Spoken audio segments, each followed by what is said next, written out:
Here's Arn Anderson and his baby blues against Bill Mulkey. So Yeah, both of the Mulkeys here. How about that, man? So as a reminder, he's been stripped of the National Tag Team Championship, but he is still your world television champion.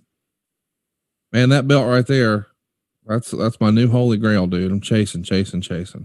You know where it is, right? No, I can't find it. I mean, I've had some leads. I followed up on them, and I came up empty. Like they didn't have it legitimately. But I did get the 10 pounds of silver this last week, the United States Championship. You're gonna love seeing that one again in person. It's something to see in person. That's cool. That is cool, man. Here we go. I love watching old Arn matches. I do too, and I love watching. The Mulkeys as job guys because they, as enhancement talent, they were really over. I guess it was because of their look, right? Just thin, white skin, no tan. They could take good bumps. So, and of course, we had that match where we actually put them over. Mulkey Mania, baby. Mulkey Mania, buddy. People still talk about that. Yeah, I think it was from 85, so I don't think it's during this year.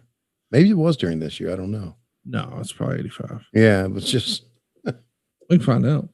Yeah, we can find out. We need to find out. I don't know, because it was just the interview after was tremendous. I actually started to laugh on the interview, or as watching the interview. David did the interview. Boy, Arn is moving slow here, isn't he? He must be really hungover. Yeah, he's agreeing with me. He shook his head. Nodded his head. That's why Tully had those really dark sunglasses on. Hungover city here, buddy. What a life, man! What a life. You look back at this stuff fondly, don't you? Yeah, I do. Just these kids going. Well, just going 100 miles an hour. Right. Working every night, twice on Sunday, sometimes twice on Saturday. I remember Arn saying backstage one time, he was bitching. He said, man, because he was fucking dead tired. He said, hey, it was March of 87. It was what? Mulkey Mania 87? March of 87. Oh, okay. So wow, how about that? I thought it was earlier than that. We'll see it next year. Yeah. So Arn said, my God, he said, can't we add another match, a matinee on Friday? I mean, I'm about dead right now. I mean, it was sarcastic. He was hilarious because they were working their ass off, these guys. Yeah. Back then you had to work hurt, right? Let's run through the number of shows real fast. Okay.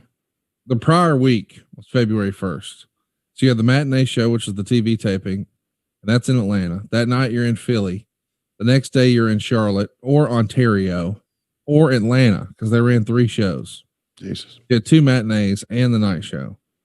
And then on the 3rd, again, 2 shows, one in Michigan, one in South Carolina. On the 4th, one in Michigan, one in South Carolina. On the 5th, one in Michigan. On the 6th, one in Kansas City, one in North Carolina, and one in Ohio. On the 7th, one in Iowa, one in Virginia.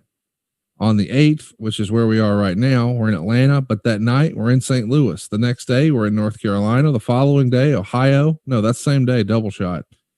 And then the spot show on the 10th in North Carolina. The next day in South Carolina and Florida.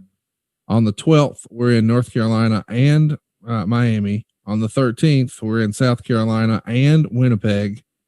And then we're in Ohio and then Orlando and then back here in Atlanta.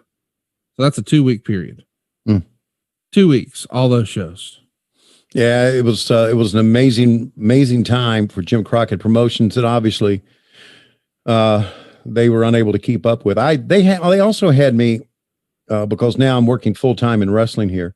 They had me do some bookkeeping work for them. Really? Yeah. They David Johnson, who was the accountant, he had me. They would give me these big sheets, and they would have me write down the amount of, and I only did bookkeeping as far as travel expenses working or the cost of tickets. So I kept a list of how much and I don't remember any of the numbers. I really don't. Maybe I should have, but they had me keep account of how much they were spending on travel per week, airline flights. And I don't know if this kind of led to the time of year, if it kind of led to the planes or not. I know, did you talk to Jimmy about the planes? Of course. Yeah, of course. Talked to Jimmy about the planes. And of course, if you think about it two ways. Number one, you think about it, God, an incredible expense for the company that obviously did not help the bottom line. But you think about it this way too, because the guys were traveling so much, it was much easier. And this is even before 9/11, obviously. It's much easier going to an FBO, a private, and just getting on the plane than going through security and everything at Hartsfield. Oh, here we go. Here's Arn. Defending the title. Looked like he got you upset at one time during the match. Much like Baby Doll has gotten you upset in recent weeks, I'm sure. Tony Schiavone, I could have beat him just by mailing him a letter across the dressing room. You understand what I'm saying? He would have probably just walked away. It had to been for national television. Dusty Rhodes. Where is he? You're very, very presumptuous by the absence of your presence. Now, I don't understand where America's team is today. Where's Magnum? Where's Dusty? Where's Manny Fernandez? Where are they when I'm out here? Now, a lot of people come out and they say, Arn, we don't like you. We don't agree with what you do. We don't like the way you do things. But the bottom line is, if you take a poll of this studio, they'll tell you who the real athletes are. It's not Dusty Rhodes. It's not Magnum. It's not Manny. It's guys like Double A, Ric Flair, the Midnight Express, guys like Tully Blanchard. That's who's making things happen. And Tony Schiavone, if you took a poll of the people that buy tickets in every arena in the country, they'll tell you the people that are making it happen are the Four Horsemen and the Midnight Express. I'm going to sum it up today by telling you, anybody turns on a TV set, anytime you see me, this is on the line. Dusty Rhodes doesn't defend his national heavyweight title every day. Nobody, especially Magnum, nobody comes out on national television every week and defends their title. So, except, that's right, just me. So what I'm facing day in, day out is double indemnity. But when you're 250 pounds, a cultured bulk, I'll position strategically, all looking just like it ought to look, and it's not all just for show. You do anything you want. It's been your pleasure. We're coming back right after this time. Boy, Arn broke out a dictionary before he came out, maybe a thesaurus. Half of those words didn't make any fucking sense, but he delivered them with confidence. Exactly. And Ben, I'm going to tell you, 250 pounds of country bulk, that's a fucking hell of a line. Yes, sir, man. Country bulk. Oh boy. I talked to Arn recently because, he did a promo in the ring with Cody, and they brought out Red Velvet and leading up to their match with Shaq coming up. And I told Arn, he asked me, he said, I really, because Arn and I really are friends. I mean, there's some wrestlers out there who I like and who I'm acquainted with, but Arn and I really are friends, and we've stayed in contact with each other through the years. And he said, I want to know your opinion on the promo that I did. And I said, it wasn't the old Arn Anderson. And he said, well, I don't want to take away from Cody. I don't want to, and I understand that, right? He's the manager now.